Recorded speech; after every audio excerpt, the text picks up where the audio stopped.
Tobago Thursdays continues here on the Now Morning Show as we are talking about more projects and more advancements, this time specifically looking at the United Nations Educational, Scientific and Cultural Organization, UNESCO, as they launch the project for the protection of the underwater cultural heritage in the Caribbean.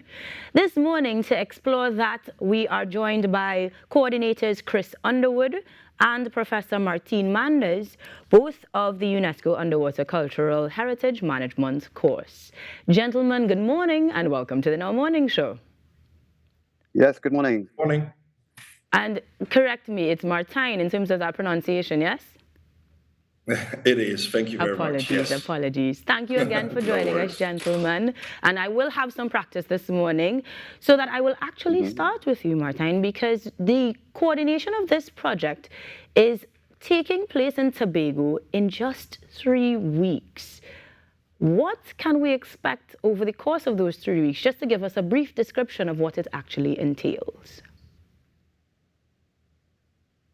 Okay, we are training, let's say, mid-career people. So they're mostly archaeologists and some park rangers who are very much aware of the underwater cultural heritage, but would like to know a bit more about it. But what we do is we give theoretical training. So we have classes. And of course, we're going underwater to put it all into practice. So we're not talking about underwater archaeology as such, so we're not going to excavate, but what we are going to do, we're going to look at the underwater cultural heritage and see how we can implement heritage, something that we want to keep as a society, into current society. So we are working in the management of it. Okay. Well, that sounds a lot more doable, because to begin to explore what is described as the biggest museum yet to be fully discovered by the public in 3 weeks sounded like a massive undertaking. Chris, tell me a little bit as to the actual rollout, or intake rather, because you're saying that these are career professionals who already have some sort of knowledge or background in archaeology. What was the criteria and the process of creating that intake to determine the 20 students that we are going to see in Tobago? I mean, basically, we've been looking at, as Martijn said, mid-career or early career professionals with some existing knowledge of underwater cultural heritage, perhaps archaeology as their main activity. But also, as Martijn also said, is that we've integrated people with an interest in natural cultural heritage. And that's important because we're seeing within our discipline a sort of coming together of the two disciplines to act as one. And that's particularly important within the range of climate activity and impact.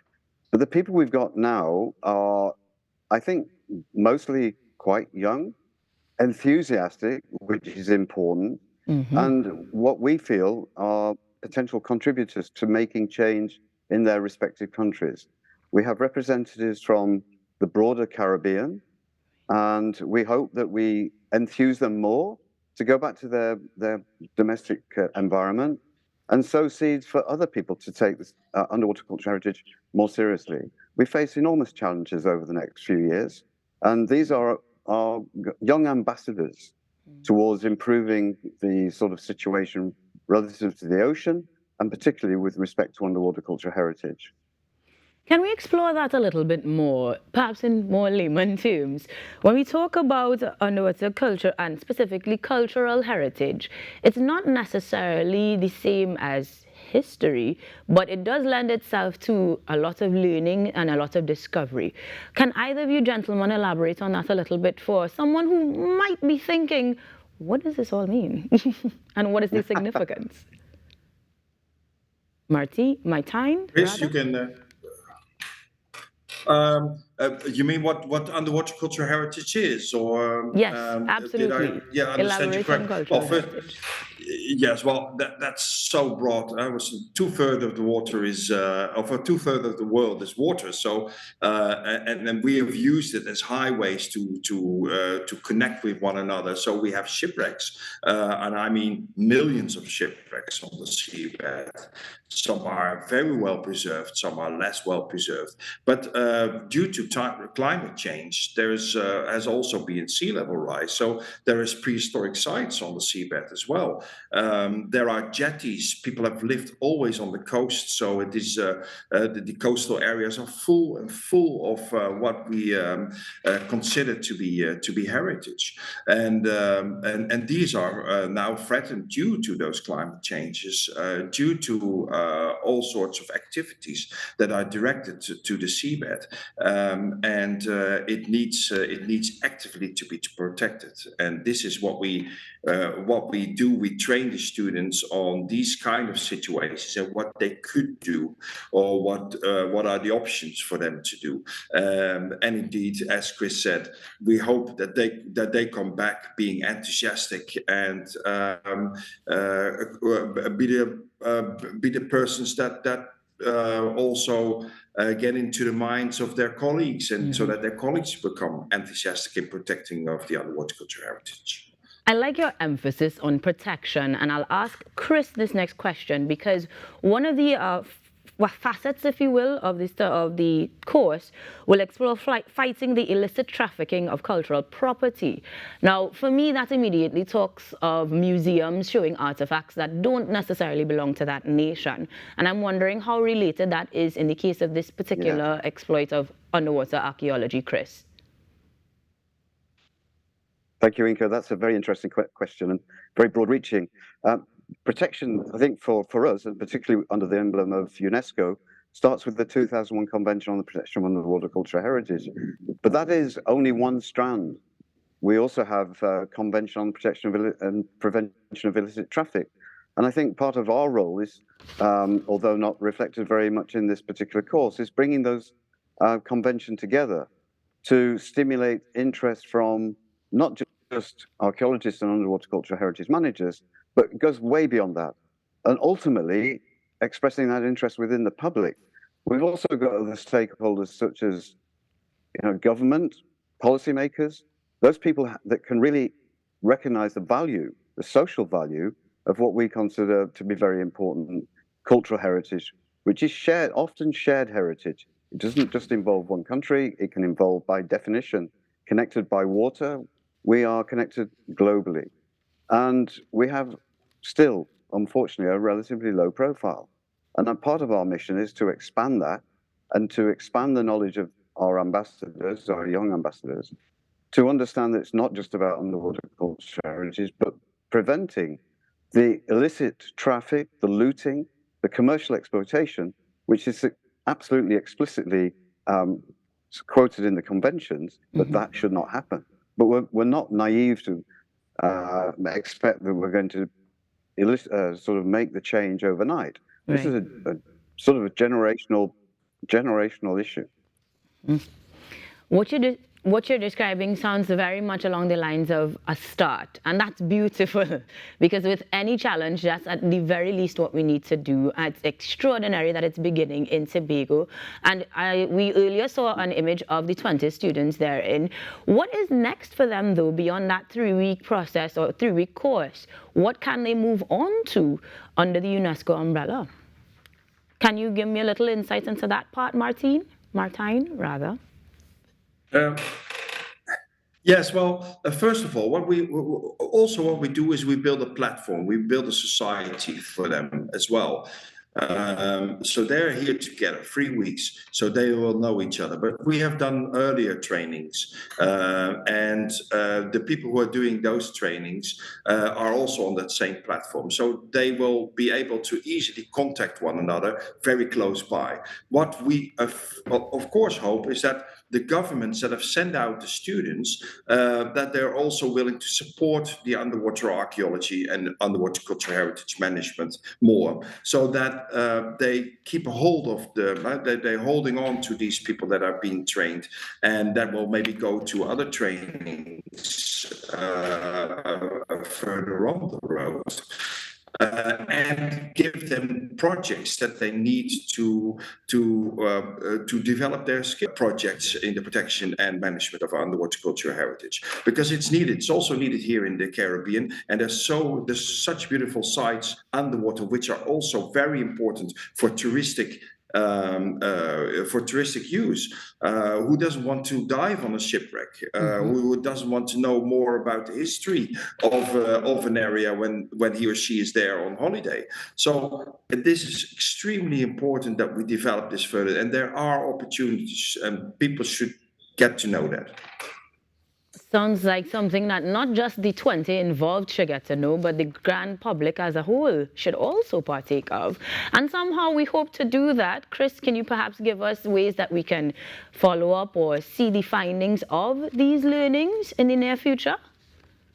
In the near future, we expect, and I think talking with yourself is actually helping bring to the public the interest in underwater cultural heritage, so that we see the media as a very important platform for spreading our message.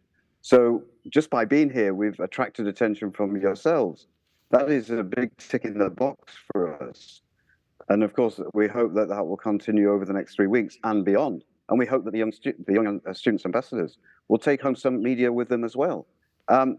Infusing the local public is absolutely critical. And of course, one of the core activities we will be doing later in the week and next week, we'll be talking about public archaeology. How do you do it? It's a challenge, but there are mechanisms and you do make progress. And we see an active role for the public in protection and even being involved in projects relating to discovery and also recording underwater cultural heritage. We're only just touching the beginning of the process here in Tobago and perhaps broader Caribbean, but there is such an enormous amount of work to do. And the public are absolutely, they are the key stakeholder. This is their heritage. It's not our heritage, it's their heritage. And that's a really important message. And really, the more they know about it, the more they will be enthused, as Martijn said, and want to get involved. And there are mechanisms to being involved, lots of them. So we're enthusiastic about this process. And Inka, very thankful for this opportunity to express our interests and our challenges to the public. We wouldn't have it any other way. Oniberang Island, as you said, is rich in heritage, specifically underwater heritage that you guys are skillfully helping us to navigate. So we thank you for taking some time out to give us the insight this morning, and thank you for joining us. Thank you, Inka. Have a beautiful day, gentlemen. Of course, both the coordinators of the UNESCO Underwater Cultural Heritage Management course, Mr. Chris Underwood and Mr. Martijn Manders, or rather Professor Martijn Manders, joining us via Zoom to tell us all about the fascinating world of underwater archaeology that begins in our neighboring Isle Tobago. I am thrilled that they joined us this morning, Tash. I mean, not that I have any sort of prior knowledge in archaeology. I'm not even going to pretend, but I have been on that tourist side of things in other waters where you go to that underwater site in Grenada with the magnificent sculptures, or just looking at the shipwrecks with your scuba gear. It's always so incredible to think of how much history, heritage, and what happened to get it there. So now these are the people putting in the work to make sure that they can tell these stories correctly. That is phenomenal. It is phenomenal. You know, my mind also went to that same museum as you were talking and thinking about how much is there on that seabed in Tobago that we just, you know, we go with Tobago, we have a great time, and we don't realize the history that's underneath. But I don't know about you, my inner child got very excited as well. My inner child, my adult, everybody. I'm genuinely glad that we also are reminding persons of these opportunities that exist as well to develop careers that are not necessarily as popular as others that we see a lot of people in, but definitely necessary and therefore very, very, very sustainable. Good things to note, guys. Take note of the next intake or what is necessary. I look forward to it. And I hope that we can talk to Chris and Martijn once more, not just so that I can get the pronunciation of his name right and redeem myself. I am so sorry, sir. I should know the struggle, right? Why am I bad at this? It is what it is, but as always, fantastic conversation. Yep. Loving this initiative. I mean, I wish I could take part, to be quite honest. Listen, I'm about to change my area of study. Let's go. Shaq, you with me? We're going to Tobago and learn to do... No? Okay. Shaq, He leaves me in the wilderness. He's like, no, girl. Shaq would just say, like, no, Come back to reality. We have more interesting conversations to be had here on the Now Morning Show. More things to add to your calendar and more things to open your minds to. I cannot wait for our next set of guests. We are talking 16 days of activism, but we will be taking a break shortly. Yeah, we should be taking a break in a few moments, but that 16 days of activism, you know, it's something that definitely, I don't want to use the term popular, but it's very prevalent in Trinidad and Tobago, and it's something we need to continue to focus on. So focus on us because we're going to be back in a few moments. This is the Now Morning Show. We'll be back.